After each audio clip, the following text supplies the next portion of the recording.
We continue our journey along our symbolic necklace to seek out whatever pearls we might find along our path.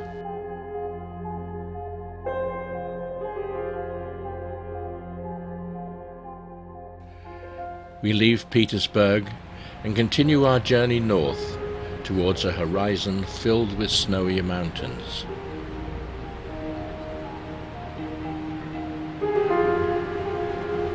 In Stephen's Passage, we are surprised to encounter the Queen Elizabeth.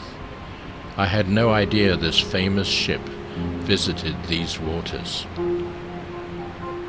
We turn into Holcomb Bay and Endicott Arm.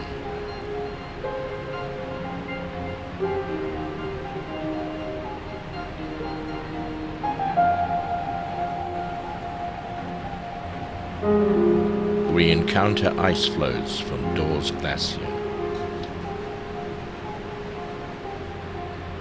During our last visit in 2018, due to massive calving, the ice was so dense that we were unable to reach the glacier 30 miles away.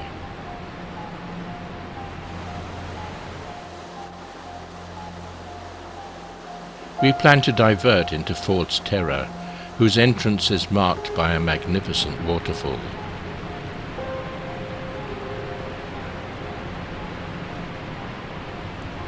We have a special reason for returning to this spot. We have long wished to observe the rapids at its entrance, and our drone will make this possible. Slack water in the Narrows does not coincide with high or low tide. Instead, it occurs when the height of the water inside the inlet matches that of the water on the outside. The tidal range in Endicott Arm can reach 20 feet, but the narrow entrance restricts the rate at which water can enter the inlet. So water continues to rush in and out, even while the tide outside is still on the move. This continues until the levels are equal, at which time, and for just mere moments, the currents in the inlet will cease to flow, making it safe to navigate. We arrive at what we estimated to be full flood, but our timing is off, and we find it to be close to low water slack. High water slack is recommended for passage, but the chart shows sufficient depth at low water, so we decide to attempt entry, with Christine acting as bow lookout. She can see the bottom through the clear water, but we have adequate depth under the keel.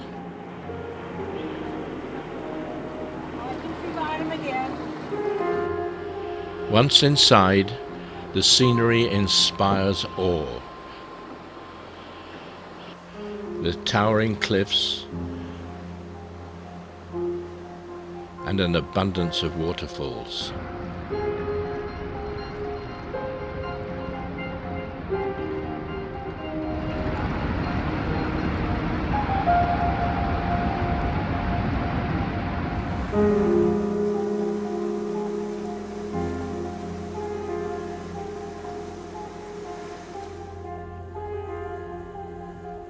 We head for the anchorage at the head of the bay, 4 miles from the entrance.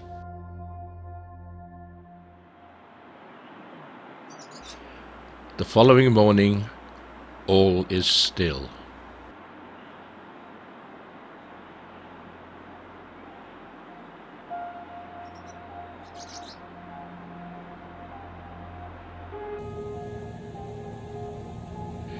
We take the tender to the mouth of the inlet.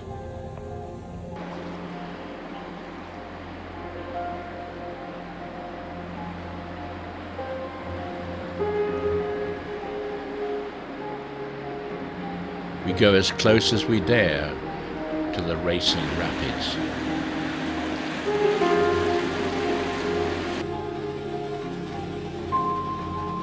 We seek out a refuge in which to anchor.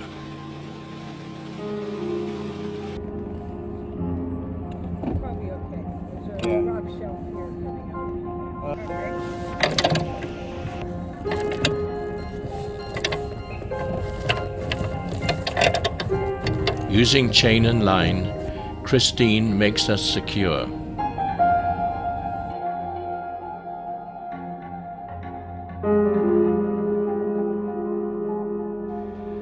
But even here, we waltz to the rhythm of mischievous currents, with partners of floating kelp. Long strands, just kind of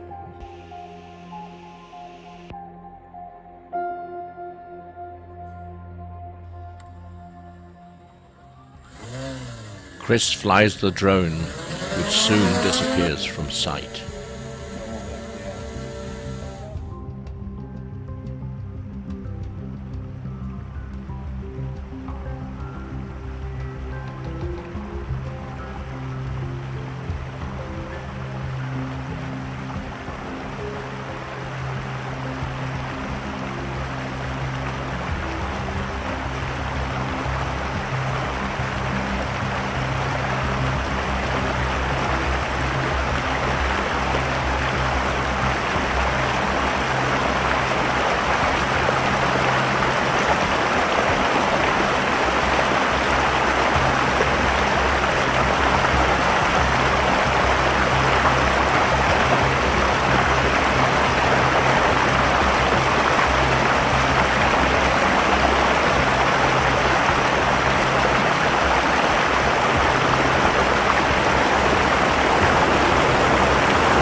With footage saved on a minuscule SD card, we return to Venture.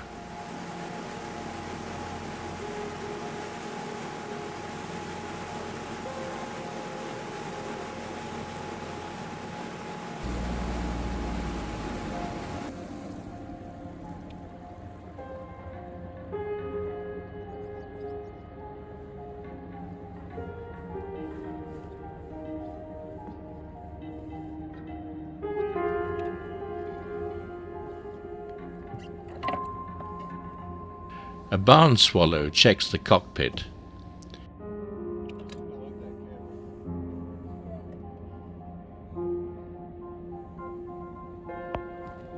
These birds are very tame. One even flies into the engine room, looking for somewhere to build a nest. But we have not yet finished flying our drone. Among the many wonders of Ford's Terror is one special waterfall that has long stayed lodged in my memory.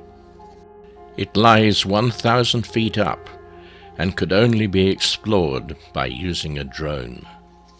I know it'll be a high-risk flight from our untethered tender, but I asked Chris to give it a try.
Far below, our tiny tender can just be seen, circled in red.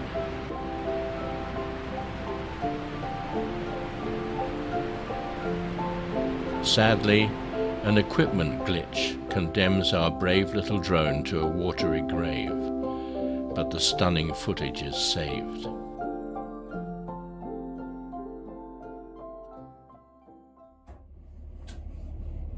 The following morning we arise at 4:30 to reach the inlet at high water slack. We didn't come in 18, so 17 must have been the other year.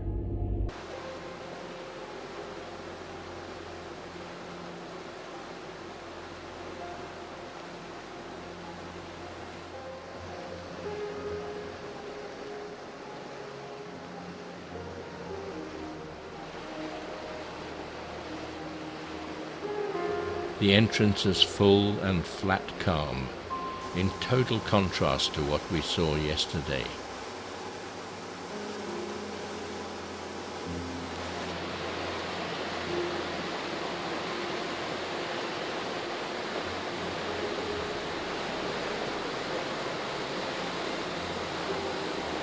We pass by the entry waterfall and head up Endicott Arm towards the glacier at its head.